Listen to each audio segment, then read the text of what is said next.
അപ്പം ഇങ്ങനെ 3 തരത്തിലാണ് മനുഷ്യൻ്റെ. അപ്പം നമ്മൾ ഈ ആത്മാവ് നമ്മൾ പുനർജനിക്കുന്നുണ്ട് എന്ന് പറയുന്നതിൻ്റെ ചെറിയൊരു ഉദാഹരണം ഞാൻ പറയാം. നമുക്കത് അറിയാൻ സാധിക്കില്ല. അതറിയാൻ സാധിക്കുന്നവർക്ക് സാധിക്കും, പക്ഷേ സാധിക്കാത്തവർക്ക് സാധിക്കില്ല. അതിന് ചെറിയൊരു ഉദാഹരണം ഞാൻ പറയാണ്.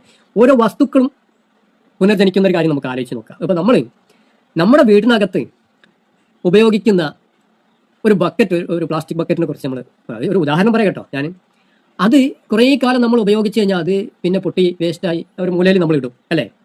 പിന്നീട് നമ്മൾ എന്താ ചെയ്യുക, അത് പഴയത് കൊടുക്കുന്നവർക്ക് കൊടുക്കും.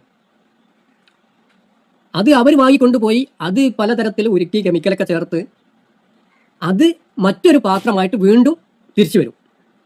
അപ്പം നമ്മൾ ഉപേക്ഷിച്ച് വെച്ച ബക്കറ്റ് പിന്നീട് ഒരു നാൾ നമ്മുടെ വീട്ടിൻ്റെ മുൻവശത്ത് നമ്മൾ ചെടിച്ചട്ടിയായിട്ട് ഉപയോഗിക്കും. മനസ്സിലായോ? അപ്പം നമുക്കറിയില്ല നമ്മൾ മുമ്പ് ബാത്റൂമിൽ നമ്മൾ ഉപയോഗിച്ച ബക്കറ്റായിട്ട് ഉപയോഗിച്ച അതേ സാധനം തന്നെയാണ്, അതിൻ്റെ പുനർജന്മമാണ് ഈ മുന്നിൽ കാണുന്ന ചെടിച്ചട്ടി. നമുക്കറിയോ? അറിയില്ല.